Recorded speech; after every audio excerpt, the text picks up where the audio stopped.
I'll say we've heard that before, but it does feel a little different this time around. So fingers crossed that that turns out to be a very, you know, productive conversations as we move forward. That, I mean, that's actually encouraging from, I mean, even I've been around long enough to have seen some of the gyrations through this. And I mean, this kind of thing makes me think that next year is not going to be a pleasant conversation. But if they are more open, if you're sensing they're more open to an honest discussion, and even if we don't like the numbers, if they can explain them, which is something that was lacking in the past, that's a great big step forward. Yeah, one difference this year that they did was they brought finance to the table when we met for the advisory committee, which their CFO typically did not attend those meetings. Unfortunately, he did retire, so I hope that those discussions can continue with their new finance staff, just about some of the concerns that we had about either any annual cost savings or over expenditures, making sure that if there's cost savings, those are rolled forward to a future year to help offset some of the increases for the following year, and just having dedicated tracking to making sure that the dispatch fees that we're paying are actually going to pay for dispatch and not other county law enforcement services. So it was a productive, good conversation, and hopefully that they'll continue. By the way, you don't need to apologize for asking questions. Yes, that's why we're here. So thank you very much for asking the questions. It's really not a problem at all. Thank you. I appreciate you saying that. Because then I'm like, oh no, everybody's looking at their clock. Denise is talking again. No, this is very Here to do it. Yeah. the budget is the budget, but this is also the budget is a policy document as much as it is a budget document. So we're working through it all. So any questions? There's only good ones. There's no bad ones. And we have all of our department directors here, so we can put them, yeah. Is here too. So however deep you need to go. Put everybody in the hot Get seat. it. All right. Any other police related questions? All right, hearing none, we'll move on to water. Okay, so the first item is equipment. Really not a lot of water only dedicated equipment. There is some later that we'll talk about that'll be shared among the Public Works Department, but the only water specific equipment request was to purchase a F-150 for the maintenance crew for $40,000. The water master plan calls for several projects over the next couple years, and really for all of our master planning documents, we sit down and we look at those on a rolling annual basis and try to really forecast what do we need to be starting now in order to complete them by their target dates. If we know money is tight, we look at what are the priority in those capital projects and what can we accomplish as far as design, but it also really gives us a good opportunity if there are funds that we know we won't be able to pay cash for, what do we need to be looking for as far as financing goes. And it also helps us when we look at rates for the upcoming years as to know what we'll be able to transfer into capital reserve to save for those future projects. And so in most cases, I've arranged these by ranking of priority in our capital projects. We've given you the full list of items that are to be called out throughout the evening, just recognizing that when we go to crunch budget numbers and actually need to start when we actually need to start balancing things, if we are short, then when we bring you back that proposed item or proposed budget, I will give you a list if we could not fund everything of items that were not funded. So we'll talk about all of them, just knowing that these are expensive requests and we're not going to have money for everything. So the first one is a project that we actually started this year. It was designed for 3 water main installations for the Port of Entry, Locust Street, and Division Street. We've allocated currently a little over $150,000 for design funding. We started that project at the tail end 2 fiscal years ago, and so we carried $115,000 forward this fiscal year. On that project, there has been a lot of coordination required on easements with the Corps of Engineers, which was not anticipated. So our engineers have requested that we allocate an additional $30,000 and carry forward the remaining balance to complete that next year. one of the things that we identified when we were doing our master plan budgeting this year was that there is plans for 7 other water main installations in that same area. And so after seeing how time consuming those easement discussions and permit coordinations have been, there would be a huge economy of scale savings to go ahead and try to get the design for all of those projects done at once. It doesn't mean that we have to construct them all at once if we can't afford it, but just to get all of the permitting in place. So if funds are available, we're recommending that we would allocate 270,000 next fiscal year for design on the other 7 water main installations. Quick question, hopefully. Yeah. Will that design, if you design it now, is it still going to be valid for Yeah. the future? Yes. For like within 5 years or something? Yeah, so basically it would just be shovel-ready plans that as soon as funding were to come available, we have a couple different options. We could look into if we wanted to construct them all at the same time and there was any concern, we could pull a loan out and do them all together, or we could try to do them as we go, but there's no anticipation that we would have any sort of outdated plans or anything with those.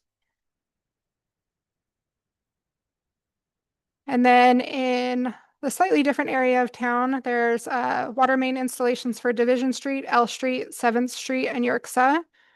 We do have that allocated already in the current fiscal year, but as we were looking at those projects, staff identified that it would be cost effective to complete the necessary road improvements for the area at the same time if we're already going to be ripping up the road for utilities. There is going to be a Safe Routes to School funding application window that's opening this spring. And so we are going to submit an application in partnership with our engineers. And then once we find out the results of that grant application, we'll get started on the water, but just trying to maximize funding there. This next project we talked about last year, we have several reservoirs that need to be recoded. And then we also have an additional drinking water reservoir that's needed up in the port. We applied for a full construction and design loan.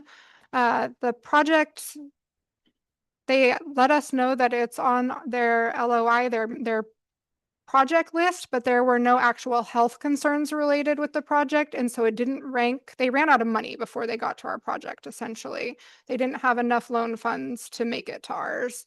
And so in the meantime, we reached out to Business Oregon, to their Special Public Works Fund. They do have low interest planning loans. And so we are working through that to get a planning loan that will allow us at least to get the property acquisition and design done on those projects. We will remain on the list for the construction loan, and they've told us just as they get more funding in and work their way down, then they'll work with us on that.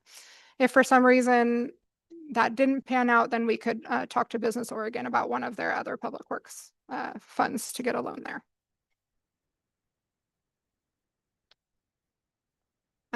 One thing that you'll see in both the water and sewer funds, so we are currently constructing the water and sewer extension projects in the Brownell and Power City areas.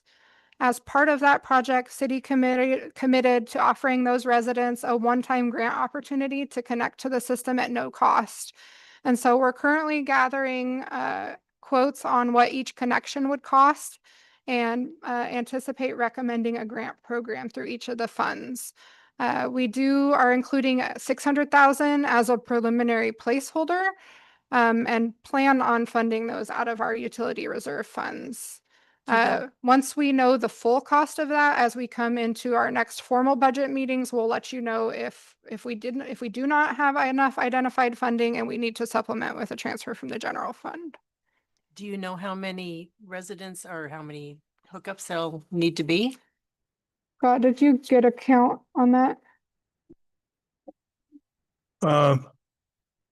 We're still in limbo on some people they haven't been convinced yet that it's to hook up to water and sewer. So Really? My no. God. I know.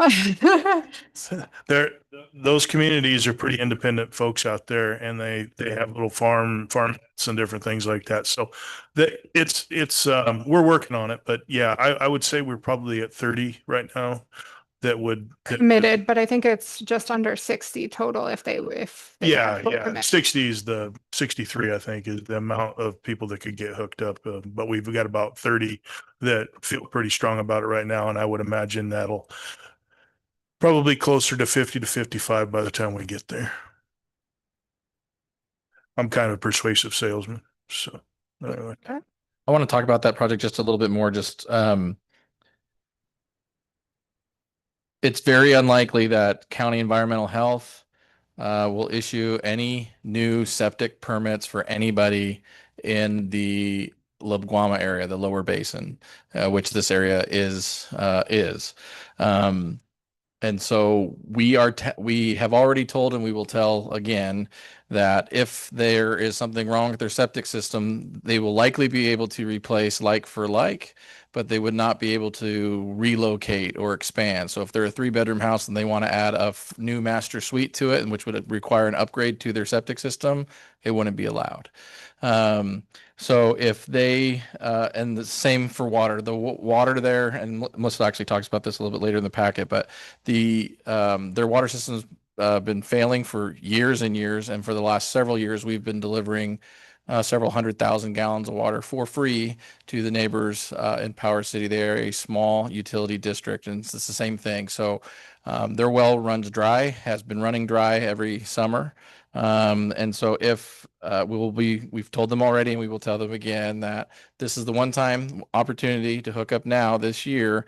And if you don't, that's fine. It's just in the future, we're no longer delivering water for free anymore. And if you don't have the water, excuse me, if your well fails, this private district will be required to make those improvements. And so, and they're out of funds. And so we're working with their small utility board to encourage everyone to sign up or not sign up, to connect, to take advantage of this program when we roll it out. But just so you know, council, community members, and everybody else, though there will inevitably be 1 or 2 or 3 that don't connect for whatever reason that they choose to, which is fine. But then they may come here in a year or 2 sort of pounding and saying, what the heck? It's just so you're aware, we've already done a lot with delivery out there, and this is a tens of millions of dollars project and years in the making, federally funded and so on. I think we've done a lot here. And again, this is quite literally sort of the horse to water. We can't force them to connect, I guess, to drink. So just to give you a little bit more background. So I have a question. So they're giving them a chance to hook up to it for free. The problem that they don't want is because going forward, then they would have to pay a monthly water sewer bill. Is that why they're not wanting to do it? Yeah. So if they're on their own septic, obviously they don't have a sewer bill. They have their maintenance costs, and then they are an actual private water district. They're, I think, the smallest in the state, or one of the smallest, which they don't really pay into that. That's part of the problem, is they haven't had any funds to maintain it. So yeah, if they connect, we get asked the question, do they have to annex? And the answer is no. We don't. As a matter of general policy, we don't force annexation. So what our code says is that if you receive city water and sewer, but you are outside city limits, you pay twice the rate as those that are in city limits, because you're a taxpayer inside city limits. And so you get those benefits. And then of course, if they do annex, then they would get the regular rate as everybody else. But when they annex, then they'll have city property tax. So they'll have a new 2.9191 per thousand of assessed value. So they'll need to do that math to determine, do I pay twice the water and sewer rate and have this new bill, or do I get, I guess, half that cost and pay a city tax? Okay, thank you. So you had mentioned, the sensitivity being in La Guama. Do you actually think that they would let somebody dig a replacement septic drain field if the drain field failed, if that was what failed? The way I read it is they're likely not to do that, even like for like. So me personally, so I sit on the La Guama committee, and my guess is it's highly unlikely that they'd be allowed to to do that replacement. They are allowed maintenance no matter what. And so if a pipe breaks or the tank has a leak, they can do, you know, that sort of thing. To your point, Bruce, there's likely some delineation between when is it no longer maintenance and the complete replacement, and that's no longer really maintenance anymore. And so now you're getting the major ground disturbance and pipes and looking at drain fields. They definitely won't allow, like if your drain field fails, you're toast. They won't allow an alternative drain field to be installed.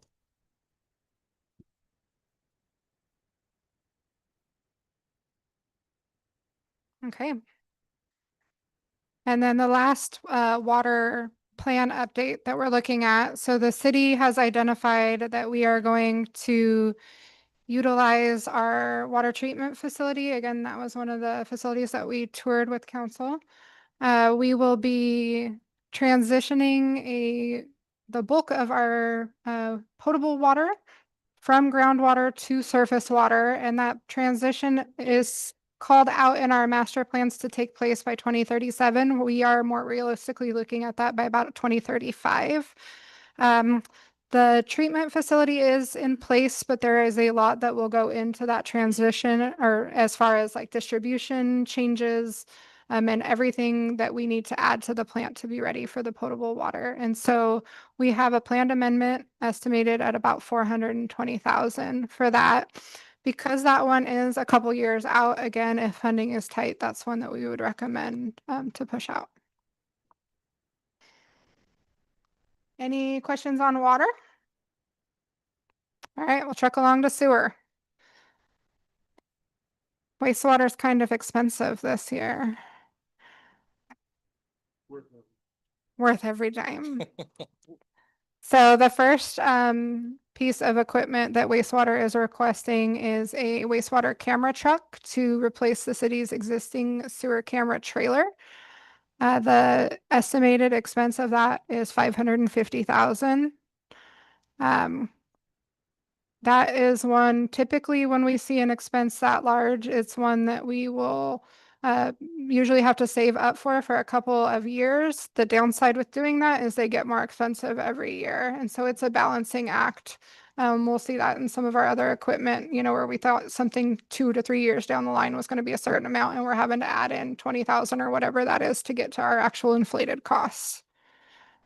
In addition to that truck, they are requesting about 20,000 for a portable push camera system. Say that 10 times fast. Which would provide a practical solution for smaller inspection jobs that could be taken with them on the truck if the full camera truck is basically too big. Wastewater currently does not have an enclosed tractor to support their biosolids handling, which to me does not sound fun. So they are requesting 65,000 in funding to purchase an enclosed tractor. Really, they use that all the time, their tractor, for day-to-day handling and movement of biosolids, and really to protect them from temperatures, dust, odors. That is a vital piece of equipment for them. And then lastly, their sewer department is also requesting 40,000 to purchase a F-150. Any question on equipment before I move into capital project? Okay. So the master plan calls out several projects needed for wastewater. The first is one that we talked about last year. This is improvements at the wastewater treatment plant. Design is currently underway on that. You're just going to see all of the unused design funds roll forward for that.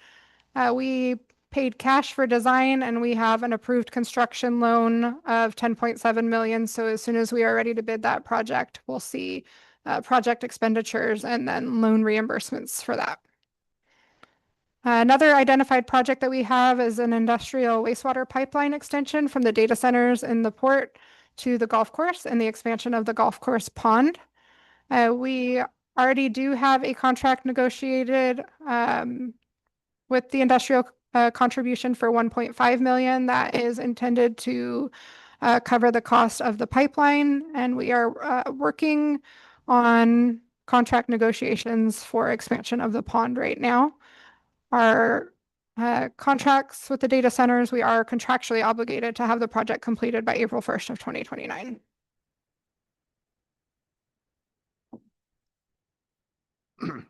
Are the industrial contributors to that just a consortium of people up at the port or It's the data centers. data centers?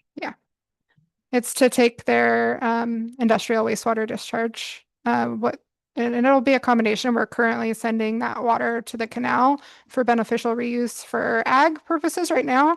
But with the city irrigating the golf course and then looking at the construction of the Hash Park Sports Complex, it makes a lot of sense to at least divert the portion that we would need to irrigate both of those facilities for our beneficial use prior to sending it to the canal. And then over the past several years, we've been talking to the Oregon Department of Corrections about a rehabilitation project for manholes along the McNary Interceptor line. We have not identified construction funding. We're still continuing to advocate for a state legislative appropriation. Sorry. We do have $230,000 allocated for design this year, just due to high project workload. Our engineers have not started that one. They did complete their full scoping for the project, and it looks like that's going to be $280,000. So we'll roll that forward and supplement the amount allocated. That is it for wastewater. Any questions before we move into streets? Okay, and you guys will not hurt my feelings. If you need to get up and get a snack or a drink or use the restroom or whatever, feel free to do that. And we'll take a break a little bit later if you guys would like. And yep, I'm really loud. you're fine. We'll forgive you. Louder the better. We want to know you're getting into your snack. Yeah. I know we're about an hour in, so if you guys need to stretch your legs, or you won't hurt my Scott, feelings. does that keep us up to speed with what we need to get done? I mean, there's, you guys, department heads are, you know, in my experience has been, you guys go above and beyond the call of duty to not just put fluff in these proposals. But I'm interested if we're, if you're giving us what we need to be doing, or whether we're still falling behind the snowball a little bit. Well, I don't think you can ever get too far ahead. We are pushing up against our limits on DQ on our wastewater treatment plant. But we don't have the funding regardless throughout the city to pull off a $30 million expansion. So we're just phasing all this stuff as most cities do. We're just phasing it to make it a little more palatable and, you know, not have all of our eggs in one basket so that we can all continue to grow. So I would say as a public works director, I'm never comfortable. I'm always looking at, you know, I wish we could do a little more and a little more and a little more, but that's just the rainy day guy, you know, that I kind of am, you know. I'm always waiting for a rainy day green the whole time. Yes. So anyway, yeah. So anyway, yeah, no, I mean, I think we're being effective, efficient, and economical at the same time. I think our engineer, JUB, keeps us pretty well in line on where we need to be and where we're going. So I mean, I would love if you just threw out 50 million and told me to go ahead and go get all that stuff taken care of, but we just don't have that ability. Yeah. I hate to ask it, but what additional, if our rate of growth does not change, we're going to kick over 10,000 in 3.5 years. What additional requirements are coming by department when we get over those ranges? For water and wastewater, you're not going to see any changes there. Most of that 10,000 person threshold usually falls in line under the planning department and land use. The good news is since 2019, we've been pretending that we're 10,000 persons in population anyway. So each time we've brought you an updated ordinance or updated our land use code, we've made sure that we're complying with that. So the good news with that means is we don't really anticipate there being too many impacts. When we get to 2028, we'll take a look at it. Our forecast has us hitting 10,000 population at the 2030 census. We'll hit it probably exactly at the 2030 census. It does for funding kick us into a different bracket in a lot of cases where they'll give a little bit more of an allocation to smaller cities, just acknowledging the financial constraints that they typically experience. And so there is a potential, not as much with loans, but in grant funding, sometimes that can change the opportunities that we're eligible for. So maybe a step backwards in priority, in being prioritized. Yeah, and that's why we're really looking at what our target dates were when we did the master plan and then kind of updating them based on the actual growth that we've seen to see if those dates are still in line and what can we utilize prior to hitting that 10,000 to maximize funding sources that we're eligible for now. Thank you very much. Okay. We'll move into the street department. So the equipment that is being requested for the street department is $12,000 to purchase a emergency response trailer. So basically just a dedicated trailer that Public Works could keep at the shop and quickly hitch up if there is a emergency that they need to respond to, basically to hold traffic control signs, any barricades, cones, or any other safety equipment that they need. Right now, they don't have a dedicated trailer. So anytime something happens, they're having to take one over to the shop quick and unload and reload, and it really just isn't efficient when responding to an emergency. As far as maintenance goes, we've all seen the nice crosswalk that has been added over by Harvest Foods. ODOT did install that crosswalk, but did not provide the solar flashing crosswalk sign. And so the sign and installation is estimated around $30,000, and we would like to purchase that as soon as possible. We are also requesting $35,000 to purchase backup streetlight poles and LED lights and parts. So we're finding more often than not lately, we'll have pedestrian vehicles will crash into one of our streetlights. And if we don't have one on hand, it's taking quite a while to get it replaced or repaired. We also did spend a lot of time updating some street lighting in areas of town this year, and it would be nice to be able to continue to do areas of town just on a more regular basis. So is that in response to the lawlessness complaints or the vandalism? Partially, yeah. Yeah. It's a combination of both. Yeah, which makes sense to have some extras on hand. Yeah.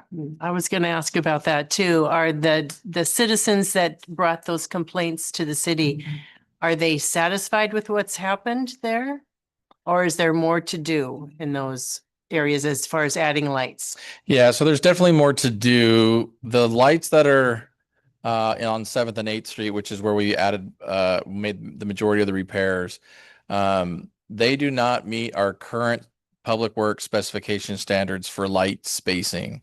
So you'll see a little bit later here in the presentation, we're hoping to get started on a complete reconstruction of 7th Street this next fiscal year. We'll start with design and move on from there. So they're satisfied with all the lights that are there are on, but we didn't add any new ones. So there's nothing that's out anymore. And we've communicated with them that we hope that this is a interim patch as we try to move towards a more permanent solution of bringing particularly 7th Street and 8th Street up to a current specification standard. So that's what so for now they're happy. If it were to stay this way for a long time, that would not be very satisfactory. Has the safety factor been mitigated? Have the shootings stopped? Well, we haven't had a drive-by shooting in the downtown since, which is obviously very good news. And I would say, and Scott and LT, you can hit me on this too, but as much as 7th and 8th Street were good, we also Public Works went out and redid the alleyways, which was a big deal. We had a lot of, not just the lighting, and we did fix lights there too, but we widened it slightly. We dropped more gravel, bladed it, removed dead trees, things like that, to open up that space so that the line of sight is significantly better in addition to the light. And that's been a big plus for 7th and 8th Street down there. And so the amount of sorry, I apologize for sort of the crude analogy, but sort of the cockroach and light analogy is always there. The more light, cockroaches scatter. We don't have much sort of we don't have that sort of negative activity going on there. Now, that isn't to say that we don't have the bad actors in the community. They're still around, and we are aware of them, and we still continue to work through that process. But this, the safety side with line of sight and lighting has definitely gotten better down there. LT, Scott, okay. Dave, just online here, that's a great analogy. Thank you. I appreciate that. We can only do so much. All right. And then as just far as annual maintenance, so our recent asphalt condition assessment that we had done really looked at the state of the roads within the city and what we should be spending on an annual basis to maintain. That targeted a dollar amount of $260,000. As I mentioned earlier, our state street funds are going slightly down, not up. And so we just don't have enough funds coming in to support that level of maintenance, but we have been increasing our allocation for crack sealing, pothole repair, and striping every year slightly. And we are recommending that we do that again to have a minimum of 50,000 allocated. The good news is, for the first time in a long time, I think since I've been here, the only major street improvement that we've seen was on 6th Street, but now we do have some street projects that we're doing. And so we are finishing, before this fiscal year is done, we'll finish the Powerline and Madison Street Improvement Project. And then as part of the city's urban renewal plans, there are 2 major transportation improvements that will likely begin design towards the end of the next fiscal year.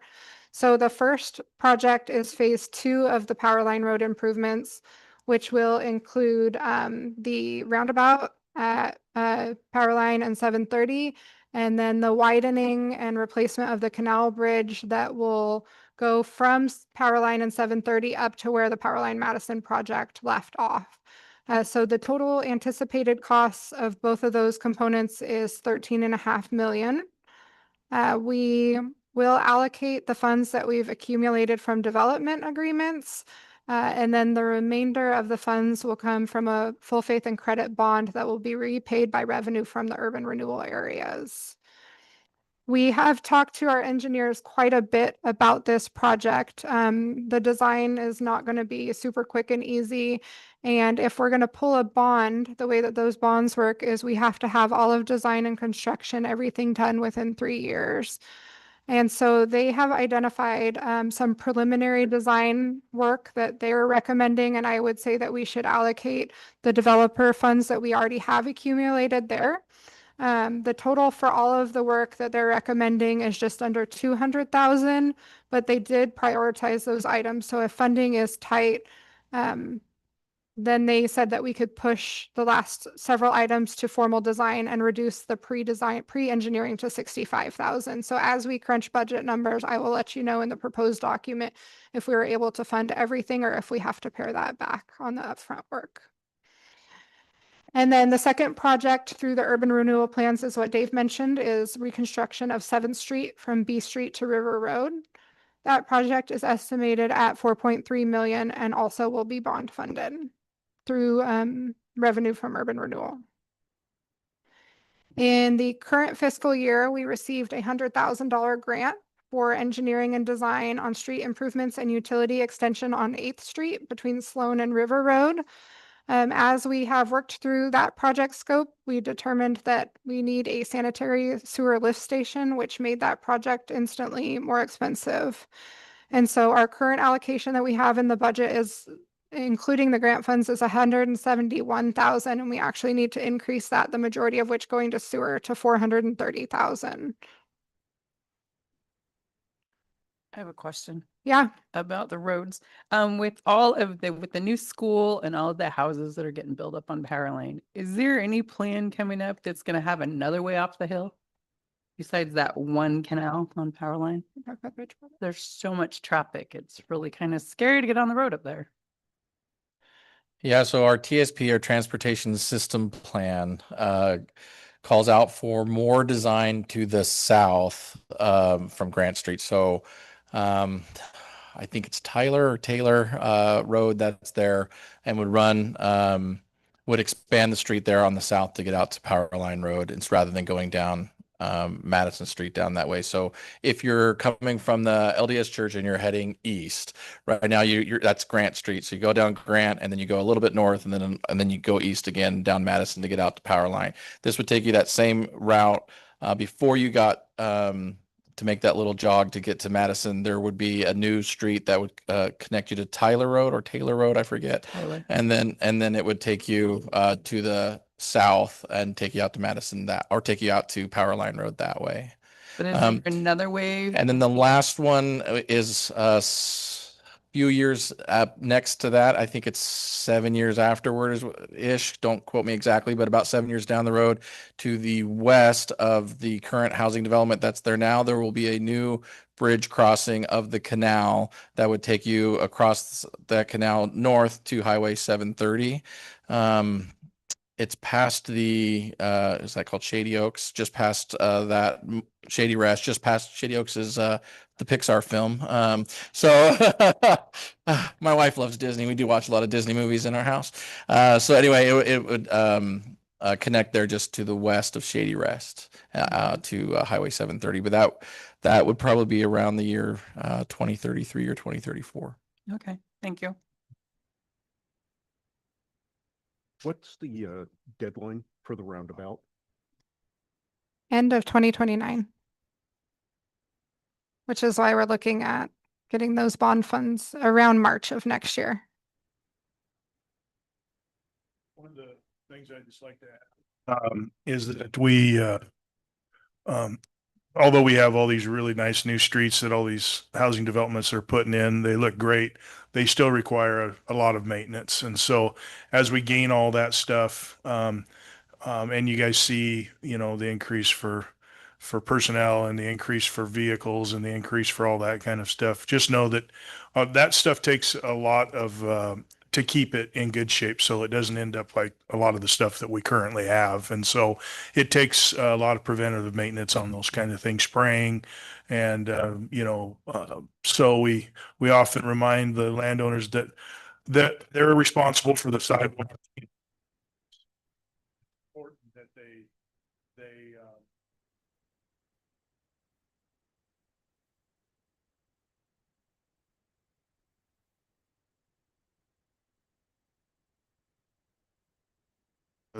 a lot of the expansion stuff will come is the new streets that are great. We're just going to we have to maintain them, sweep them and take care of them. So.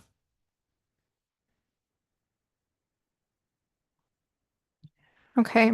And then the last item under streets. So the city received a grant to complete our safety action plan. And the reason that we did that is we have to have an approved plan in place in order to be eligible for SS4A federal implementation funds that could help out with construction projects for streets. The approval of that plan did come with a couple follow-up items that the city needs to complete. The first is an ADA transition plan, and then the second is a complete streets policy. Both of those documents are pretty comprehensive, and we are recommending that we tackle one of those plans each year, as there's no set deadline, but just to show SS4A that we're making progress on those follow-up items. Yeah, Safe Streets for All, it's federal funding. And so that plan for the ADA transition plan is estimated at a cost of $120,000. Any additional streets questions before we move into parks? Okay. Through Parks and Rec, throughout the past budget cycle, City Council has approved mural projects to add several murals throughout the city. The first mural at Nugent Park Baseball Field is complete. We have contracted with a muralist to add another mural onto the business center, and are recommending that we just allocate the remaining funds, roll those forward to continue adding murals as we identify buildings to put those on until the funds have been expended. The city would also like to allocate 26,000 to restart the senior meal program at the community center, which was suspended during the COVID-19 pandemic. And then we had the facility closed for renovations. But now that we're back up and running and offering that facility out for rentals, we would like to get that program up and running again. As far as equipment goes, for the parks maintenance staff, they are requesting a truck. You'll see that in almost every department. And then also, council may remember, the budget committee may not have heard yet. So we did budget for a mower and trailer in the current fiscal year, and we're going to delay another piece of equipment. Public Works was able to identify a really good deal on other equipment. So we deferred the mower and trailers. And so we're just requesting that that amount that was approved this year but will not be spent is rolled forward to make that purchase next year. Forgot to update, but what we found out is for crew cabs and regular cabs right now, the price is virtually the same. So this one would actually be a crew cab as well because it,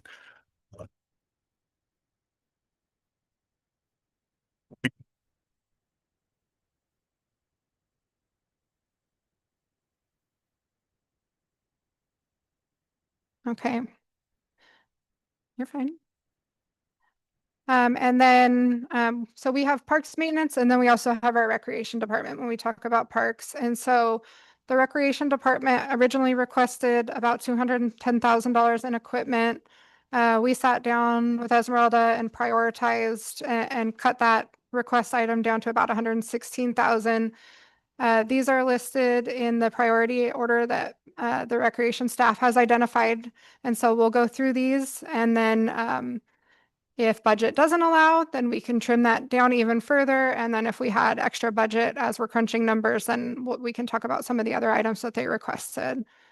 So the first is 16,000 to purchase additional spider boxes to support electrical distribution at city-sponsored events as well as community gatherings, especially as we look to do Saturday markets again with the potential of having live music and just our concert series. The second is 40,000 to purchase a 16 by 24 additional stage. We are looking at utilizing the business center plaza more for regular events, and our current stage is actually really big for that area. So this is a stage that would accommodate smaller events and allow us to expand live entertainment opportunities throughout the year. Next is $25,000 to purchase a concession trailer to be used at sports tournaments, leagues, or other outdoor activities. So right now they're currently using a shed that they're picking up and moving and dropping and relocating to the marina and RV park when those sports events aren't in use. It's really not intended to be moved a lot, and so it's getting damaged. Having that trailer would provide a better use for that and would allow that shed to just stay permanently down at the marina and RV park. The next is 8,500 to purchase a 18-foot wide truss display for the festival entrance at events such as Landing Days and Rock the Locks. That display could feature interchangeable banners and then really be used across any of our city events, such as the events, farmers markets, flag football, soccer, and any other recreation activity. When looking at programming opportunities, the department is requesting $7,500 to purchase 2 professional pottery wheels to support classes geared more towards advanced pottery techniques. And then the last item on the list was $19,000 to purchase a direct-to-garment t-shirt printer to support event merchandise, staff apparel, volunteer shirts, etc. Out of all of the items, that one is probably, if we run into budgetary constraints, one that we would recommend deferring just because we can continue to support our local businesses and purchase our shirts. I think we should defer them all. Thank you, Scott. Esmeralda may kick you under the table. Any question about any of the equipment requests before we move on to capital projects? So you guys have heard us talk for a couple years about the Nugent Park boat ramp that was damaged in flooding back in 2020. We are still receiving funding for FEMA under that declared disaster. They're paying for 90% of the project. We did increase the scope to include a boat dock, a non-motorized boat ramp, launch staging area upgrades, and site lighting. Unfortunately, that area, when we got in there with cultural, is extremely rich in cultural resources, and then also has a lot of permitting that coordination to do with the Army Corps of Engineers. And so FEMA and our engineers have been working through that process, but it's been extremely slow. We have finally started to see some progress. We are one of the big holdups ended up being habitat mitigation in the water and what they required there. And so we've identified another partnership opportunity with CTUIR to do some mitigation there. And we do anticipate constructing that in the in-water work window for 2027. So we are finally at least have a construction date targeted and anticipating hopefully completing that towards the end of the next fiscal year. We are currently working on design of the Hash Park Sports Complex. And all of the design funding that we need for that project are currently allocated in the budget. We will just roll forward any unused amount to finish that up. The construction is included in that first urban renewal area bond issuance. With all of the projects that we've talked about for urban renewal, because they will all require their own special capital project bond fund. We're not going to actually reflect the construction in the proposed budget. When we do the bond issuance, we will take resolutions to city council to create those specific capital projects funds and do special supplemental budgets to reflect those.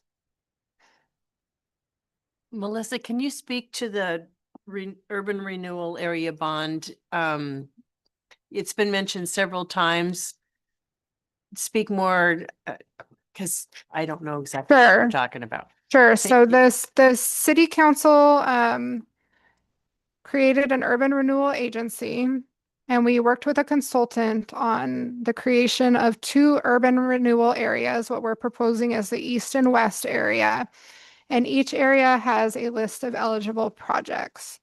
The way that the funding works, so the urban renewal area, ours is unique in that the taxable value that we are accessing is from the data center on Lind Road that is currently in abatement. And then that will come out of abatement in 2035. And the increase in property taxes from that data center campus will come to the city's urban renewal area and then can be spent on projects. It's called tax increment revenue that we would get from that data center campus, and then it can be spent on those eligible projects. Several of the projects that are identified in those plans, we need to complete before 2035. And so when we've looked at funding possibilities, one thing that we worked with our bond counsel and our financial consultants is this idea of issuing bonds, structuring them so that the repayment happens after the tax increment revenue starts coming in. So they'll make those payments a little bit later. And so the general fund would take out the bond, but in all reality, the urban renewal agency or fund would pay the general fund to make the payments. And so it's complicated. It's not. Is that something that those funds need to be used for that specific purpose? Yeah, so the urban renewal funds can be used on utility infrastructure, roads, or parks in our case.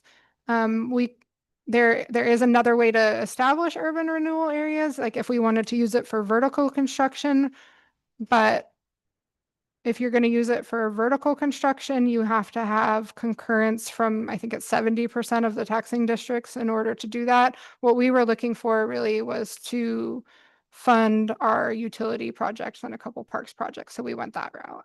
What does vertical Yeah, construction? like a city hall or a police station.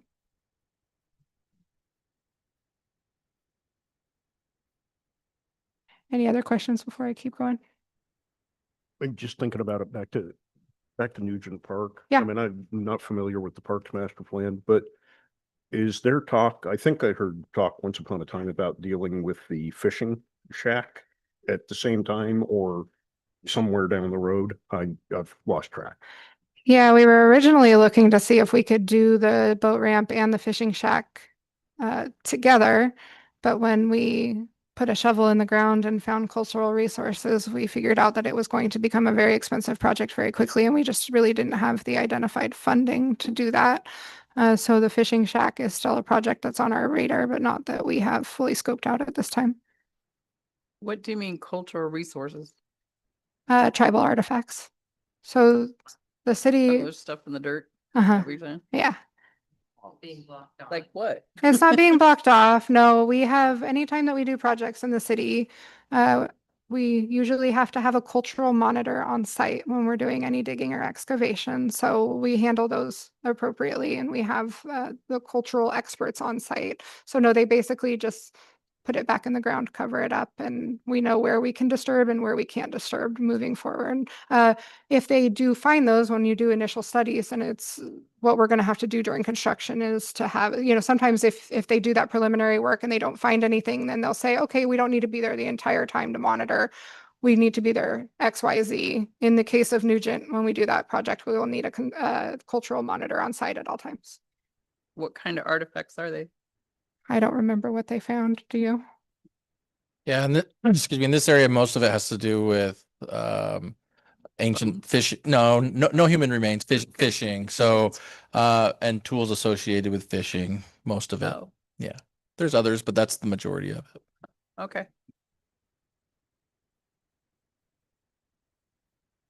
Okay. This next one is an item that we have talked about briefly with council. So we budgeted for the conversion of the McNary tennis courts to pickleball courts in the current fiscal year. The way that we structured that, the funds were contingent on a grant award from Oregon Parks and Rec local government grant. The city did not receive that grant, and so the total project cost is estimated at 300,000, and we only have what was intended to be the city's match, 120,000 allocated. So if we do want to move forward with that project, we would need to add in the remaining project delta funds of 180,000. The next one we have also spoke with City Council about. So we are requesting funding for the acquisition of a new pocket park located on Oriole Street. We are partnering with a current developer who has agreed to donate the land for that park and construct the park improvements. And then upon completion, the city would purchase that completed park from the developer. Where is that street? It's in the Birds neighborhood on the east side of Powerline. So Sparrow, Ariel. Yep. Oh, it's a bird. Okay, sorry. All the birds. All the birds. Okay. And the next request was funding to support improvements to Riverview Park, which is the park that's adjacent to the new or newly improved pedestrian trail on the other side of the river that leads to the pedestrian bridge. So that playground equipment is very, very old, and we are finding that the park really isn't getting utilized to its full potential. There is potential of also adding in the community garden there. The city has budgeted for the past several years about 60,000 to develop a community garden, but hasn't really identified a good place for that. So this is one that Parks has identified. The total that they're requesting is 275,000. And then the budget will include 60,000 to pave up to 6 parking spaces in the northwest corner of Kiwanis Park to run parallel with that McNary Market east driveway and entrance. So we had a real property transaction between the city and McNary Market to clean up the city encroaching on their property, and that was the final condition that we need to meet as part of that transaction. The next item on our list, so the Umatilla County Trail Project is a long-term regional effort to build a multi-use trail system along the Umatilla River. So that'll run and eventually connect Umatilla all the way to Echo. Umatilla County has received a grant fund to start design, and they are going to start the trail. It'll pick up right where our pedestrian bridge is and then run south. And so as we look at the county's efforts, the city is also going to be developing a green space park along River Road that the regional trail will run along. So right now that property is currently overgrown with invasive species. And staff is recommending that we allocate 100,000 to conduct a shoreline study and begin to clear some of that invasive species in preparation for the trail. The city did hire a consultant to prepare a wayfinding plan that was adopted by a city council. In the current fiscal year, we allocated 85,000 to complete 2 large park signs that should be ordered and being installed soon for the Marina and Nugent Park. And in the next fiscal year, we would like to allocate 165,000 to complete all remaining park signs throughout town. Any questions before I keep going? Okay. Yeah, go ahead, Denise. There was talk last year about all of the other wayfaring signs around the city. Is that been put on hold then? Not really put on hold, just phasing them in as funding This is part of it. allows. This is part of that. Yeah. So when we actually received the quotes for to order the signs and get them installed, they did come in quite a bit higher. We did get 3 proposals for both for the signs and the installation, and they came in quite a bit higher than what the plan had indicated that they would cost.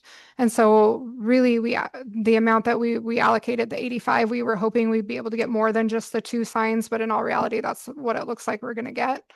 And so seeing what the actual cost is and just thinking about what is realistic number for us to allocate, we think that we could get the park signs done, but we'll likely phase in the others.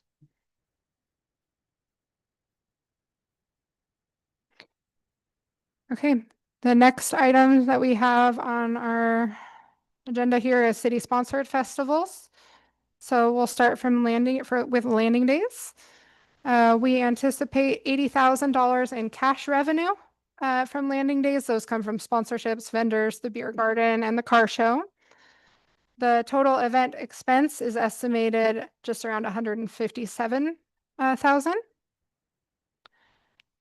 And then Rock the Locks. We are being way more conservative in our revenue projections this year, as we've kind of seen over several years that the growth is happening, but not quite as fast as we want it to. And so what we hope here is showing worst case scenario. Typically, we've tried to be a little bit more optimistic, and we weren't hitting our goals. So this year, we are going to project a revenue of 1.6 million. And at expense around 2.6 to 2.7 million. The bulk of the expenses are attributable to entertainment, but there are a lot of other factors that go in, such as security, advertising, our ticketing vendor, cashless technology fees, lighting and audio, our event consultant, and many other items. Is there going to be more of a variety of genre styles for the music this year? Yeah, you can if you want. Yeah, we should have all bands announced by tomorrow, I think is right. Or sorry, next week, Wednesday. Sorry, I'm on the wrong week. Yeah, so we've brought back more 80s bands, 90s bands, early 2000s. We've gone away. I mean, we still have it, but last year we kind of had a heavier mix of more of the heavy or the metal kind of rock. We still have that, but it's only like 2 bands instead of like 8. And so there's some of that. So no, you're going to see more alternative pop, pop rock, 80s music. We also have some country rock going in there this year. So yeah, it's going to be quite a bit different. And we're also changing, without announcing the name of the bands, but historically we're trying something a little bit different this year. Historically, Saturday night has been sort of the big night. That's going to be our big headliner. We still have a great headliner for Saturday night. Everyone, should be a band that everybody recognizes. But this year we're sort of doing a Saturday sandwich. So Friday night's we've already announced that headliner. It's going to be Godsmack. That's big. Sunday's going to be a band that everybody's, I think, going to be very excited about. And then Saturday's still going to be good. So the idea here is to encourage, we sold a lot of one-day tickets for Saturday last year, which is great, the most we've ever done. But we really want to get those 3-day general admissions. And so in this case, Friday really powerful, Sunday really powerful. For an extra $29, you can go to Saturday too. You might as well buy the 3-day general admission. So we think we're going to have a lot of success with that strategy too. When I didn't know that the tickets were going to be half price for all of Umatilla citizens until somebody else told me just right before it. So it would be great if that was promoted more, I think. It was, I guess, on the back of the utility things, but the utility bills, but when you pay your utility bill online, you don't get to see that. Yeah, I appreciate the feedback very much. We've heard that, and that was definitely part of our post-event survey data as well. We have a new event promoter, our marketing firm this year than we've had before. We went out to bid. The company we're using the first 3 years was good. But the company we have this year we think is phenomenal, and they've identified a great series to get that word out specifically to Umatilla residents. We've already done one announcement now on those for what we're calling our life lockers that have attended the event in the past should have gotten an email already that says your pre-sale tickets are coming, and you can get not only the pre-sale code for that, but also your half off code will be part of that promo as well. But we'll continue to push that for all Umatilla residents will get it for half price. For up to 4, yeah. So each household is limited to 4 at half price of general admission. Yeah. Sorry, no half price for VIP. If you can buy VIP, we're going to make you pay full price for VIP. Sorry.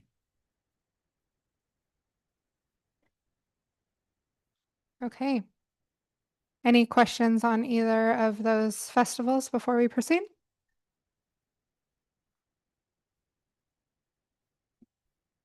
All right, we're almost halfway through our packet. Do you guys just check? Is everybody doing okay? Should I keep plugging away?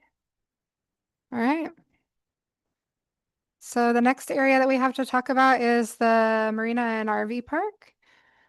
The equipment that they requested this year, so they are currently using an electric golf cart, which seemed really, really good, but it has not proven to be very reliable. It's had some ongoing issues, which has required repeated repairs. And so staff are requesting a 4-seater John Deere UTV, which is estimated at $20,000. It would help with durability, reliability for staff, and then also allow them to use that for some of our special events, landing days and Rock the Locks. The marina staff help out very heavily in those events and run really, since they're used to it at the campground, they run camping up at Rock the Locks, and having that vehicle would be very, very helpful. They did request a few smaller equipment purchases that we are not recommending move forward. One was a hot tub for Boyd's. Another was an inflatable picnic floating platform. And oh, my computer wants me to sign in. Sorry. Okay. We just really, in anticipation of having funding constraints, really also not knowing what we would be looking at for insurance expenses, we're just recommending that we don't fund those this year. One request that came from customers at the marina is to upgrade the fish cleaning station in order to improve the experience for anglers and visitors who utilize that. This is an interesting one. The request is $80,000. And the biggest thing that we're trying to weigh is with the possibility of the boat launch moving as we look at doing marina upgrades in a few years, is really deciding is now the best time to update that, if we may want to change the location of that fish cleaning station when we do all of our complete marina upgrades. And so we're going to continue to discuss that, and I will let you guys know where we decide to go going into budget with that request. If we've got a potential marina redesign, would that be something that would be appropriate to stick in, starting Yeah, to put away money for it? Because, yeah, I mean, I know that just in fishing with, fishing the Brave and stuff like that, it's like, okay, it does not seem like something that comes to the top. It doesn't boil to the top if you're not a fisher person, but it is a big deal for people that fish, and that's actually a bigger deal for Umatilla than a lot of people think. yeah, and I'm just not sure how easy those would be to install and relocate. As far as our entire marina upgrade goes, this fish cleaning station is going to be a drop in the bucket, so it's not necessarily something that I would recommend we set money aside. We're likely looking at a revenue bond or something for the marina upgrades. We also included it in our urban renewal area plans, and that is a project that we have identified for a 2030 bond issuance. And so I would recommend that if we do decide to defer this, that we just include it in that project scope. One thing that we do not think needs to or necessarily should wait. So right now, the security gate down at the marina is a manual gate. You have to get out of your car, unlock it with a key, go through, turn around and lock it back up. It's really not efficient and something that our mortgage customers ask to be upgraded on a regular basis. And so as we're looking at different access controls through the system, we have a new system that we're installing at the business center. We will be installing the same system at the police department, hopefully here at City Hall, and at Project Path. We've reached out to our consultants to see, and they do believe that utilizing that same Verkada access system is an option for the gate down at the marina that would just make the system more consistent among city facilities. And so we are requesting $45,000 for the installation of an electronic gate there in the next fiscal year. And then the next item does talk about the improvement of the marina. And so phase one of that project, which is surveying, environmental permitting, geotech investigation, cultural evaluation, hydraulic investigation, and then also a sediment transport analysis. That needs to be done before we can get into the full-blown design. And so those funds are allocated. We did receive a grant from the Oregon State Marine Board for a portion of that work. And then the barge is scheduled to be on site now to complete the geotech work. So that project is already included for that phase, and just what we haven't spent by the end of the fiscal year will roll forward so we can just finalize that. Any questions about the marina before I go on to the golf course? What's geotech work? You want it? So they, Scott can answer a little bit better too, but so they drill and they grab a cylinder sample. So the idea is that they go down however depth the state requires us to do. Typically, it's anywhere between 8 feet and 20 feet, and then they pull out a core sample, and then they take that back to a lab. So then you can look at at each layer of soil that's there to determine what soils we have there in the ground. So they're doing both that level of geotech work to see what kind of soils we have and are available so that we can engineer and design for construction. They're also looking at the same time, they're doing cultural resources as well. So they're looking to see if there's any cultural resources in the area, which we actually, interestingly enough, we don't anticipate finding any here. The way that the marina is set up with the jetty and none of that looked that way prior to John Day and McNary being constructed in the 50s. And so the majority of that is there is fill and sediment materials that were brought in from construction of both of those dams. And so if there are cultural resources in the area, they are probably very deep down. They're likely 12 or 14 or 18 feet. They call that a cap. So that's probably all been capped. We don't anticipate finding that, but they are doing that work at the same time. Okay, thanks.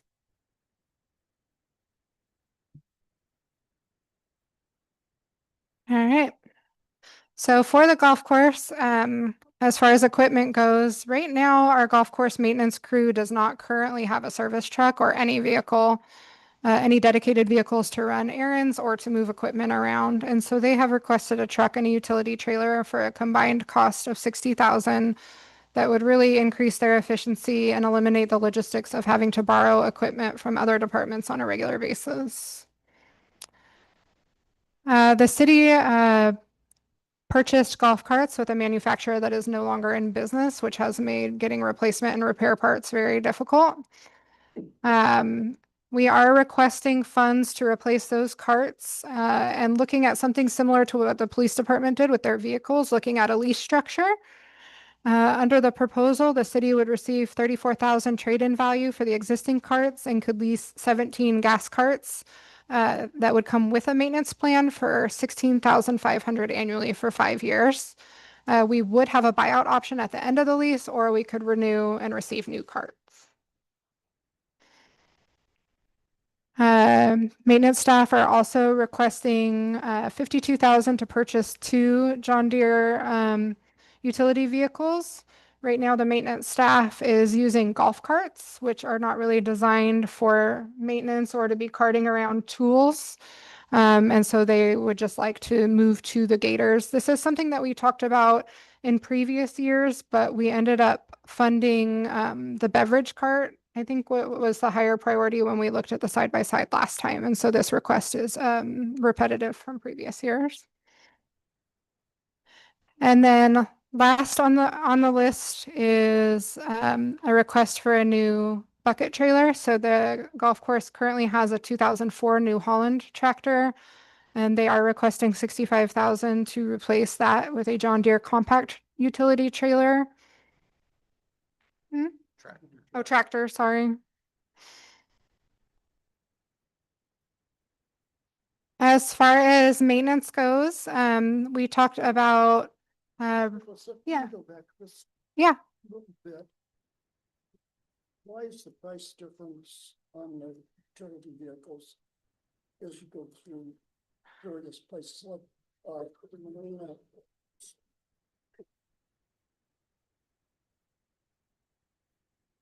For the marina, it's like 20,000, and 2 of them here are 52,000. I think it's the features on the side-by-sides that they've requested. I know with the police department, they ended up getting a quote on a different, I think it was a Polaris instead of the John Deere, which is, as I mentioned, when we had originally included 20 to be consistent because those were the quotes that we had going into this packet. But really it's to fit the specific needs, like the police department, as they're looking at potentially putting, medical supplies or equipment on theirs, is different than the service bed that the golf course may need. Where at the marina and RV park, they're not going to be hauling the same amount of tools. Well, I mean, they're basically delivering firewood, but I think it comes down to all of the options that they've added. I guess Esmeralda has the quotes on the golf course and the marina, so. Okay, I just wondered. Yeah. That's a good enough explanation. Okay, so in the current fiscal year, we did allocate $600,000 to design and build a replacement shop for the golf course. Community development is still working on property line cleanup that needs to be completed before that shop can be built. So we are going to roll those funds forward and complete that project as soon as possible. Staff has identified 2 other major maintenance projects. The first is asphalting the cart paths, and that's estimated at $150,000. That project is necessary to improve safety and accessibility. So paved paths provide a smooth, stable surface that reduces wear and tear on golf carts, minimizes dust and mud, and decreases the risk of ruts, erosion, and standing water. The second project that they are recommending would be to reside and re-roof the old cart sheds. That one is estimated at $225,000. That one is more for preventing further deterioration and then also enhancing the appearance of the sheds. If we are looking at funding constraints, the more major priority out of the 2 projects would be asphalting the paths. And then in looking at our routine maintenance budget for the golf course, Staff is requesting a pretty substantial increase of 72,500 in the next fiscal year to allow for tree removal and additional fertilization that had not been completed in prior years.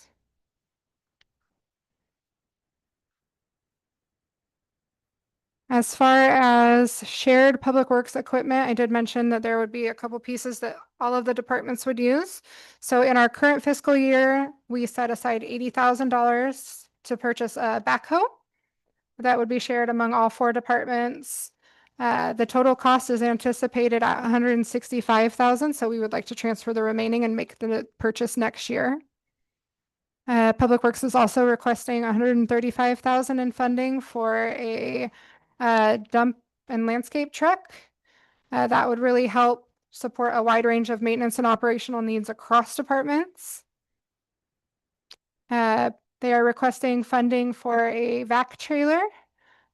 So right now we have a vac truck, but its size can really limit access to tight or constrained areas.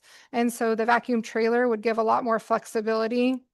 It would replace the existing equipment. We would end up surplusing that, and the cost is anticipated at $160,000.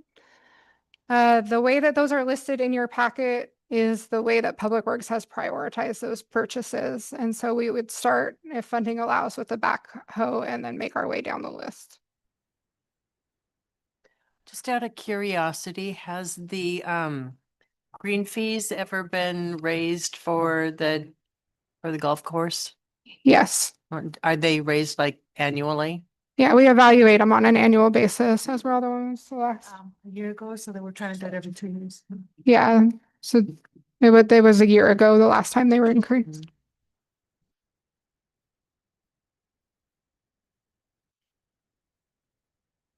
Okay, go ahead. What is the net loss or profit from the golf course? Are we making money or are we losing it? And how much are we losing? I don't know if I have it off the top of my head, but I can look. Let me just Hey, type- Melissa, while you're looking for that, is there a way we can do a lease program with these vehicles? I see a trend in almost all of these public works and everything. There's, I don't know, 4 vehicles or 5 vehicles already. Is that an option for us to do a lease instead of an outright? Scott, if you want, I'll let you speak to that because I know that he's explored both purchase versus lease options. Yeah, we've looked into it. The amount of miles that we put on these vehicles is really limited compared to what the PD does in a year. And the uniqueness of the vehicles, not that we couldn't find some, but we have been setting them up independently for each department. So we'd still have to do that. Then we would have to remove all the toolboxes and all the things that go along with it. There's quite a few little restraints that go along with the lease program. And when we started penciling it out, it just wasn't making sense. The other thing on lease is you don't always get the best product. You get the product that they're going to deliver to you. And so we've ran into some maintenance issues on other makes and models of trucks. And so at this time, it doesn't, I mean, as we get bigger, it may make sense to start moving that direction. But for the amount of things we have, we had specific conversations with like Enterprise and different folks like that do the leasing stuff. And of course, once they penciled everything out, they weren't all that impressive either. So, or that impressed with the change in money. So we've just elected to go ahead and purchase our own for now.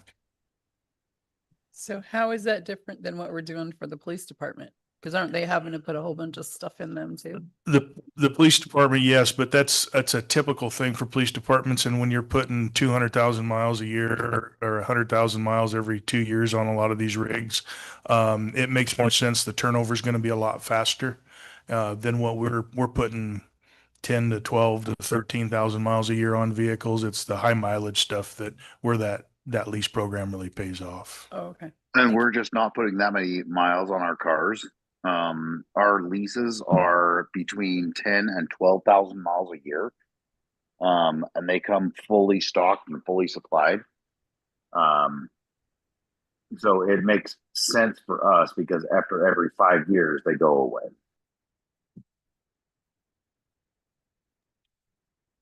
Okay, so I can go back to the golf course question. So I pulled up our last fiscal year, our full year ending for ending June 30th of 2025, and our revenue was about 833,000. Our personnel and materials and services expenses were right around 1.2 million, and then in equipment we purchased about 135,000. So if you take all of them in the aggregate, we are at a net negative of just over 500,000. That number has fluctuated, and really the reason why we're operating more in the red is because we increased maintenance staff a couple years ago. And as a government entity, we cannot hire labor as cheap as a lot of other golf courses, or even how the golf course was operating before the city took it over, just as we have to provide insurance and PERS and full benefit costs. Our employees are pretty expensive. Thank you. You're welcome. Any other questions before we go into facilities? Okay. So we do have a dedicated facilities staff now. Through the last budget, we created that facilities lead and then also brought on a custodian. And so that was not a department within Public Works that existed before. They are requesting 75,000 to purchase a service truck equipped with a service body that would help be able to respond to all of our different facilities. One thing that we have really struggled with over the past really 2 to 3 years is our HVAC system here at City Hall. It is going out now, I feel like almost monthly. And so staff is requesting 150,000 to replace that system, which is almost 20 years old at this point. It's crazy to think that City Hall is almost 20 years old. And then they are also requesting 25,000 to apply protective block wall sealer to several city facilities, including City Hall, the wastewater treatment plant, and the water department facilities. One thing, a concept that the staff has considered. So a couple years ago, we met with Design West Architects, really as we looked at developing the business center to develop a preliminary concept for a remodel at City Hall. So the goals that we looked at here, and the remodel is pretty, I would say, minor in comparison to what we're doing at other city facilities, but our customer service counter is really inefficient. Our desks are not up with the counter, and so every time a customer comes to the counter, our staff are having to get up, walk around. It's just really inefficient. The other thing that as we've grown, we lost our small conference room. So the only meeting space that we have at City Hall is here in our city council chambers because we have so many staff here. Where Dave's offices used to be our conference room, and we don't have one anymore. So what we looked at would be doing a extension off of the front hallway here that would add 4 offices and a conference room off of the front, rework the front of our break room to just more adequately support the growth in staff numbers. We also have a temporary mini cubicle farm in the middle of City Hall and looking at a way to provide more functional work areas. We're looking at like a half wall, half glass, like more permanent office for staff that sits in the middle there at City Hall. Also, the library has experienced significant growth in recent years, really among teen and young adults. I don't know if any of you have walked into our library lately, but it is the place to be after school, which is fantastic.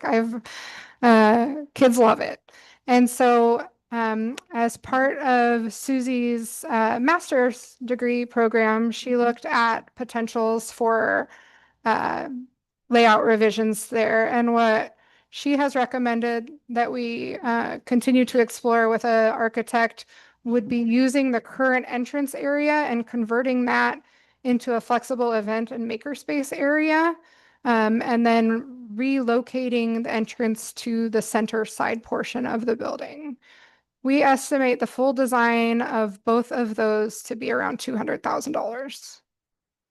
Question. Yeah. I thought the building center was going to help supply you guys with more office space. So it is, but even after everybody moves out, we still do not have enough offices to accommodate all of the admin and finance staff that are still here at City Hall. So that everybody can have their own office space Correct. and own desk. Correct. Yeah, well, Parks will be moving to the business center, so it won't be the same, but yeah, we have actually one office where there's 4 people in it right now. Yeah. Tight. Yep. The next item here is looking at improvements to the chamber building. So we are exploring the idea of having Josiah and the chamber move up to the business center. And then looking at allocating funding $175,000 to revitalize the existing chamber building that the city owns.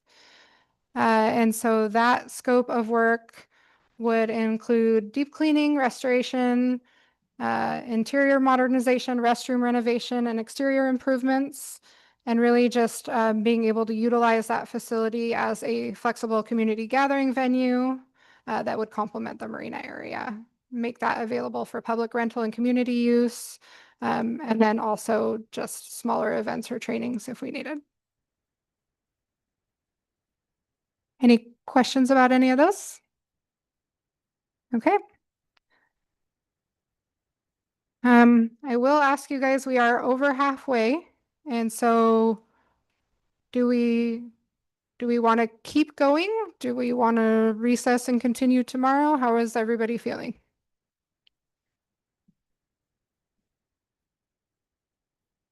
We do have typically, you guys have your 3-hour policy, so between your meetings, I could go until 9. We could extend to keep going past that if you wanted, or till 9:30, I guess. We started here at 6:30-ish. I like the idea of stopping at 9. Personally. I mean, we don't need, if you try to do the whole thing tonight, that's gonna go late like we did before. So 3 hours, 9:30. 9:30? Yeah, I mean, Well, then what are we gonna, well, tomorrow? We won't make it all the way through in an hour, I don't think. I mean, we'd be really pushing it to make it through in an hour. Would it make 2 nights equal time frame, or what else will we be talking about tomorrow? Just the rest of this? Just the remainder of the packet. Mhm. what do people want to do? Consensus. What does anybody else think? I cannot be here. Found out in advance, I'm supposed to come on Monday, it's coming on Wednesday, Okay. so I'd be asked to. Darren and Rick, do you have any feelings on ending this shortly and being back for roughly the same amount of time tomorrow?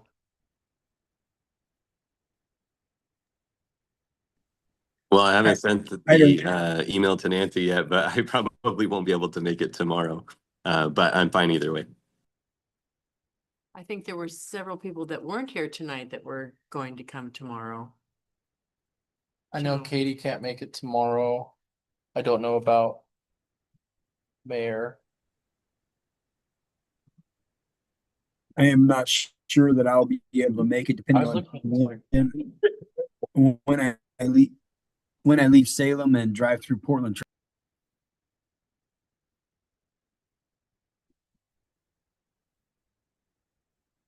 Okay, well, why don't I keep going at least until 9?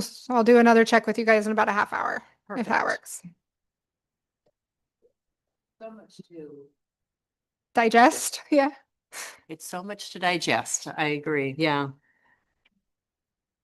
Okay, we'll move into community development. So there are several divisions of community development. The first is planning. Their request for consulting fees is very consistent with what we funded this current year. It's $80,000. It includes a GIS consultant to perform routine updates to our GIS system. And then, oh, phase got somehow taken out. Sorry, phase 2 of the Coffee Cup property environmental site assessment, and then other routine minor engineering or consulting needs. We do have 2 grant programs that community development administers, the downtown facade grant and the new business grant program. Those have been very successful. 2 years ago, we actually shrunk the allocations down and we had more requests than funding. And so in the current fiscal year, we increased those levels back up to the 150,000 and 250,000. That seems to be a pretty good amount. Staff is recommending that we keep that current allocation moving forward. Yeah, What does that mean, the GIS? What does the GIS consultant and 2 of the Coffee Cup property? it should say phase 2 of the Coffee Cup. Do you, I- you want to? I just turned it off. Okay. Yeah, good evening. For the record, Zach Rack, High Community Development Director. So GIS consultant is basically GIS is our geographic mapping system that governments use all the time. We utilize a lot of the data that we get from Umatilla County, but really it's a mapping system that we use that can show property lines. It can show topography, aerial photography, all of our utility lines. A lot of cities have in-house GIS staff. We don't.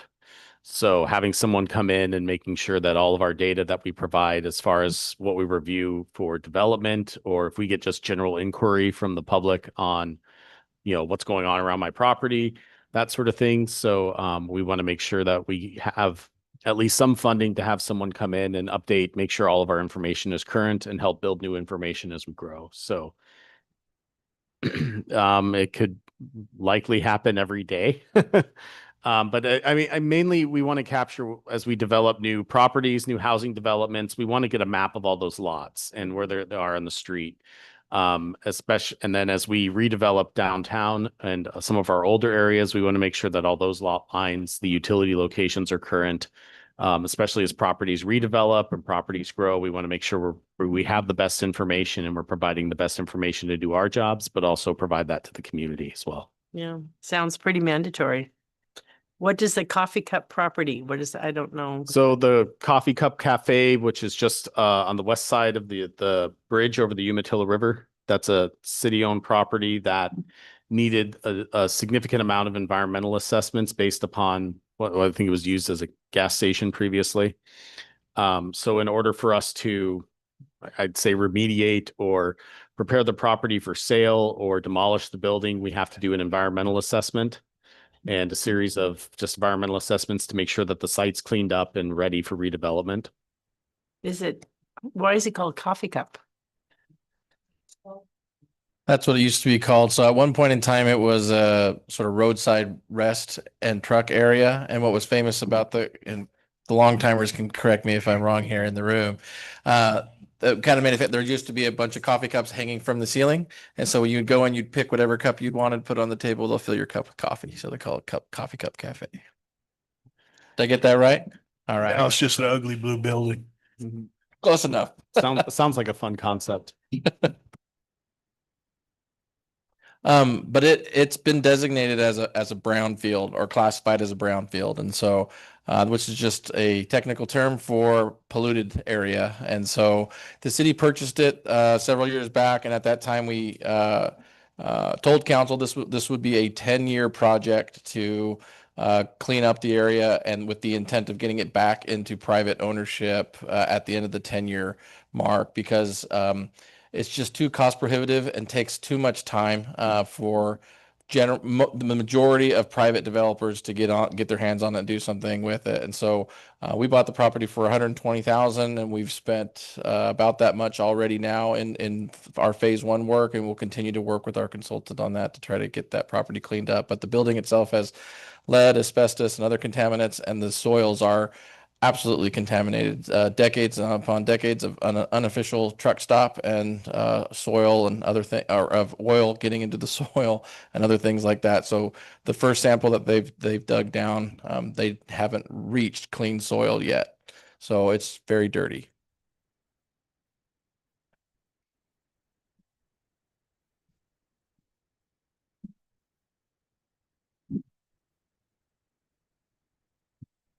Okay. The next item that we'll talk about is Project Path. So Project Path is our regional homelessness solution that we have out on Lind Road. That is a partnership between Umatilla, the county, Hermiston, Stanfield, Echo, and now Boardman and Irrigan. And so this is one that we seem to be chasing funding on an annual basis. It's very likely that we will get new funding. Right now, we got funding from CAPCO, and that was not secured prior to the last fiscal budget. And so it's going to really work that way on an annual basis. What all of the parties have decided is the best way to move forward is to budget worst case scenario and assume that we will not get state funding, and then anything that we get is a bonus. And so we have a funding formula that allocates our costs really by partner, with the county, Hermiston, and Umatilla sharing the majority of the expense, and then the smaller cities chipping in as well. One thing that is new this year is the partners have all expressed a desire to build a reserve over time for unexpected expenses, or if there is a future funding shortage. And so they are recommending a reserve of $100,000 this next year. When you take the operations and the reserve, our share of that cost will be just over $275,000. And then the partners would contribute the remaining $612,000 needed to balance that budget. We historically have accounted for Project Path in the general fund, but are going to create a new fund just for clear and transparent accounting of funds so that we can more quickly run reports to give to our partners. And then Business Center. So Umatilla Business Center construction is going to be completed this fiscal year. We will be having our ribbon cutting ceremony for that in May. As a follow-up, the city will be leasing the second floor to permanent tenants, and we're going to need to finish that office space as we identify who those tenants will be. We are anticipating that cost to finish those at $110,000.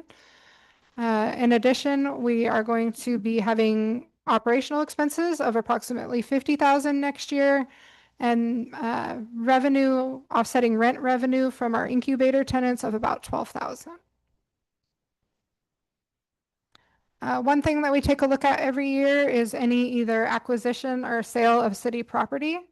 As far as acquisition, for several years, we've had on our radar to partner with Sanitary Disposal to relocate our existing recycling depot.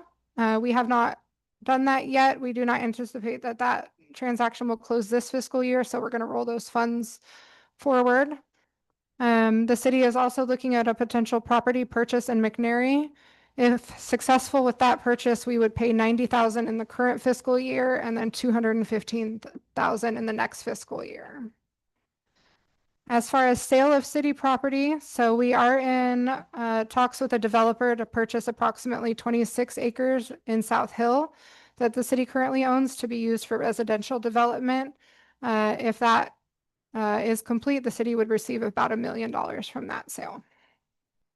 The property in McNary that you're considering purchasing, what would that be used for? You comfortable?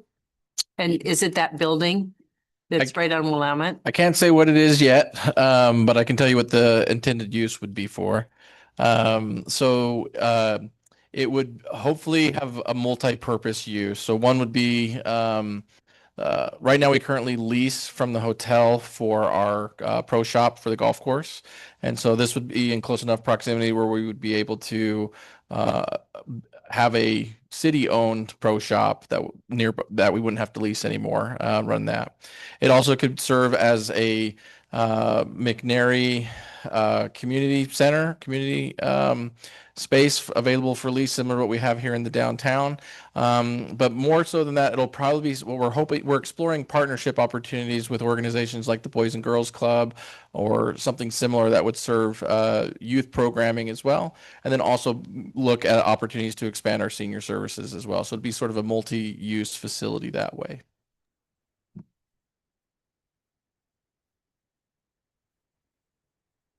Excuse me, can you guys hear me? Yes. So I have a question back to Path. So it's looking like it's costing us about $1 million a year to fund it. About 750,000 up to this point. We are estimating an increase to 787. Yeah, that's not the city's cost. Our portion in the current fiscal year was about 240,000. And now that we're looking at adding the reserve, it's about 275,000. Okay.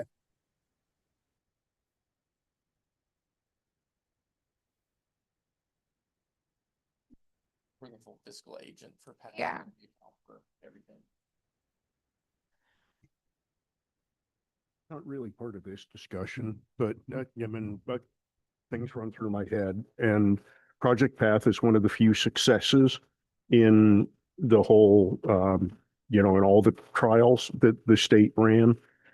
What happens if the project fails?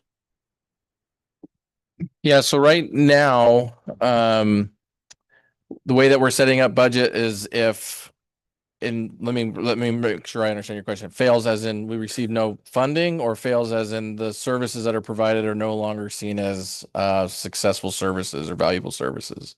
Failure would be failure to continue to deliver the services being currently provided. Yeah, so the impact would be substantial. So though we have the United States Supreme Court has overruled the local what is this, District 9, the Ninth Circuit Court of Appeals, and so which was Boise case there. That case talked about time, place, and manner, location as a violation of constitutional rights. That case now allows us to allow cities to set reasonable standards in which they can address illegal encampments and things like that, for example. So that's great, but the ORS still has the same, the state of Oregon in between that Boise case and the United States Supreme Court case codified it through the state legislative program. So we are still on the hook to create time, place, and manner rules that are reasonably acceptable. So the code is broad intentionally because it would then take a complainant before a court to prove that whatever standards we set up were somehow unreasonable. So if it were to fail, it would mean that we're not in compliance with state law, which could come with penalties and fines and that sort of thing. If it also were to fail, that also means that we don't have a local homelessness solution or program. So last year, as you got the annual report, the transitional housing program transitioned 21 individuals and families into permanent housing last year, which is really rather remarkable. And over 5,000 nights slept in the sleep center. So the need is very much there. I sort of shudder to think about what was there before, as in we had the emergency sleep center, which definitely provided something, but clearly it wasn't sufficient for what the region needed. So yeah, the failure would be pretty catastrophic as far as we wouldn't be compliant with the ORS to provide, because if we don't have the facility, then the alternative is we have to allow them to stay in our public spaces. So there would be no such thing as illegal camping in our park if we didn't have that facility available. We'd have to allow it. How many is it able to handle over there, and how many do we have in it now? So the transitional housing program, they call it the ISU, the individual shelter units. We have 21 of those now. We used to have 19. We added 2 more this year in partnership with Marlette Homes or Clayton Homes. And the transitional housing, that's about half of our horseshoe. We can get to, we're at about 44 units at full build out. Right now we can't, we're as far as we can go right now. We're limited by our infrastructure. So on the site there, we have an on-site well and septic system, commercial well and septic system that serve it.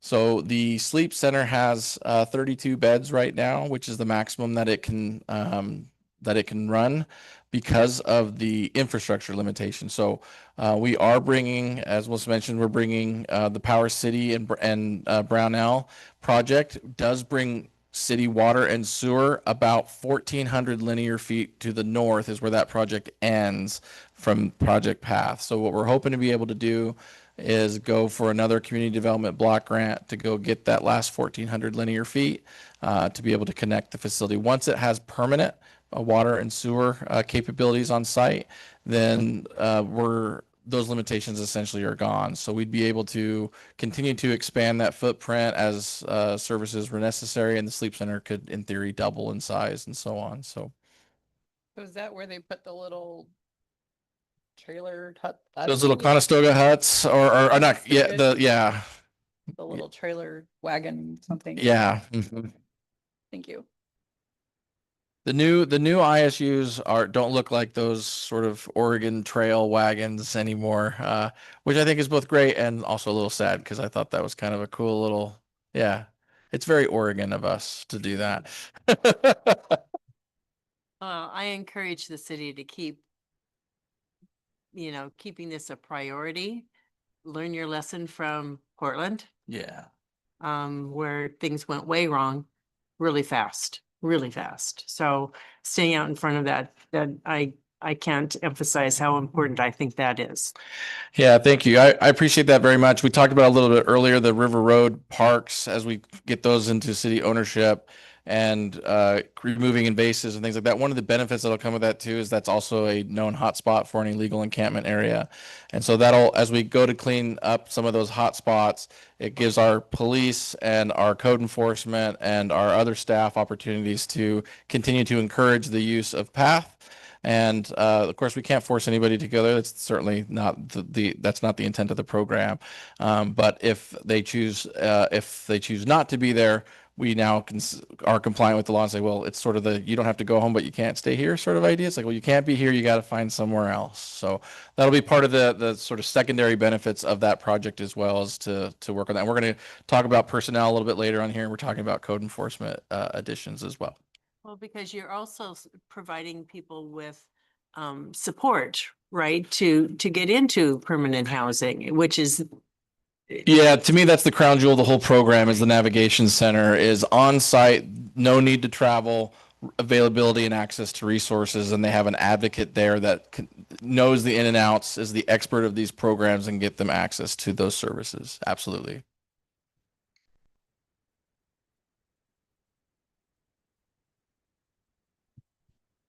Okay, I'm not seeing any other questions, so we'll move on to the administration and finance departments. And one consistent trend that we've looked at is our IT needs and efficiencies and how we can use IT to be more efficient. We are going to see an increase to our IT fees of about $75,000 next year. One of the things that we looked at just as we grow, we've added a variety of softwares, and with growth in staff and softwares do come an increase in IT coordination and support tickets and services that we need. We currently do partner with Hermiston IT, and one thing that we're looking at in the next year is to increase our support hours from them from 40 hours a week to 48 hours a week. So not everybody knows, but right now Nancy is our resident IT coordinator guru. And just as we've grown, I really think at this point it's pretty conservative to say a quarter to a third of her time at least is spent on IT coordination, not city recorder duties. And so looking at ways that we can help her workload, it seemed to be a pretty reasonable way to help Nancy out. And so we are recommending that we do that, and Nancy can be a recorder, not an IT coordinator.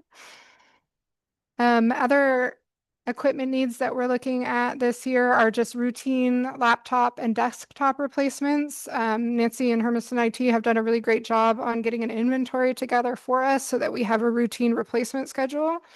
And then also just looking to continue upgrades to the city's camera system. We've identified for next year to do camera upgrades at the community center and the chamber building. We anticipate just continuing to emphasize training among all departments. No real budget changes there. It should be pretty consistent with what we've seen in previous years. If we do add employees, that would be the reason that you would expect an increase in training allocations. The city council and mayor have one line item. We already talked about the stipend, but other items that are accounted for in that line item are for council to attend training. We are requesting to increase that line item this year. So as we've looked at our communication policy and outreach strategy, a couple new things that are coming are a citizen governance academy in the fall, and then expanded town hall and community connections meetings. So we would like to increase that to cover those new programs. As far as insurance goes, property insurance is going to be relatively good news when we talk about health insurance later, not as good. So CIS had advised us for the first time in a long time that we are going to project a decrease of 12% for property. We will see an increase of about 4% in values. So really just an overall net decrease of about 8%. A similar decrease of 8.5% for auto physical coverage, an increase of 1.8% for general liability, and 1% for auto liability. I don't have our updated workers' comp rate projections yet. They're working on them, but just with the property, we expect a decrease of about $10,500 for existing property. There will be an offsetted increase to add the completed business center. Right now, we just have builder's risk coverage on the business center. And so really, I expect our insurance will stay about flat, which is much better than an increase. That builder's risk insurance, we'll transition that from the business center, and we'll have the same expense for the police department as we complete the construction there. For the library, the Umatilla County Special Library District has given us projections that our revenue will increase by about $24,000 next year. And then last year when we talked about employee requests, we talked about our city attorney and bringing on an in-house attorney. Obviously, Joanna is here with us, but we have funded that as a contracted service rather than as an employee city staff. And so when we wrap up all of our budget resolutions this year, we'll move those funds back out of personnel into contracted services, and they'll stay in contracted services for the next fiscal year. The city does have some community support or commitments that we have. This first one is a carry forward from an item that we talked about for the last 2 years. So in partnership with the Port of Umatilla, the Port of Umatilla had a road grant that could help us for the Powerline Madison project. That grant was $2 million. And then the city essentially is partnering to give the port back $1.8 million over 3 years. And so we're making a $600,000 payment this fiscal year, and then the next payment will be made next year for $700,000. I am recommending that we fund this as recommended last year. So the county does give us a additional allocation from our PDX 130 enterprise zone distribution agreement. Each year, that's been for this year and the current next year is $650,000. And so I recommended last year that we utilize that payment to make for each year to make that the final 2 payments. We also have been engaging in conversations with other taxing districts. Zach and I did a community outreach for our urban renewal plans. So we've met with all of the different taxing districts here within the city. The formal requests from the taxing districts were not due ahead of this budget workshop. Council will receive those in April. And so I don't have anything formally to give you tonight on what that will look like, but I will give you an update on what that looks like as we move into our formal budget meetings. Is there an amount that's budgeted for all of it so that it can be? So I don't have an amount yet, but I will have an amount before we bring you a proposed budget. We'll need to look at, For all of it together or each one separately? it'll depend on each one. We'll end up lumping it into a community support, like one line item, but I don't know that approved amount for each taxing district yet.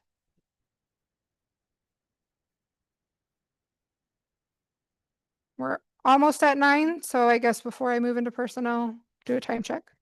It doesn't seem like a bad place to break and save personnel expenses and the tailwind for tomorrow. So Yeah, we made it about 2/3 of the way through, so I don't anticipate that we'll be as long tomorrow, probably a little bit shorter. So, yeah, well, we'll zip through this if nobody has any complaints. So good of the order. So any comments from any budget committee personnel about anything? Maybe somebody's not going to be able to make it tomorrow and they do want to make a comment tonight. Open for that, or we can zip right through that. Yeah, and I would say anybody who is not able to attend, for especially that we're here tonight and for the section that we're going to go through, Dave and I will make ourselves available to meet with you if you would like. If you have any questions, obviously you have the packet so you can read through it, but if you do want to discuss it further, please let us know. I'm not going to pick on you guys, but I want to make sure we don't miss Darren and Rick.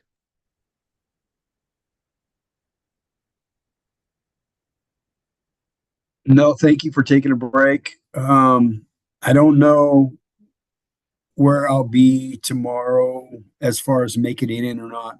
I'll communicate with you. And I Yeah, won't and be able to make it tomorrow, but this has been great and I can finish going through the packet. That sounds great. So I have likely not to attend tomorrow, at least for now on my list, Katie, Lyle, Darren, and Rick.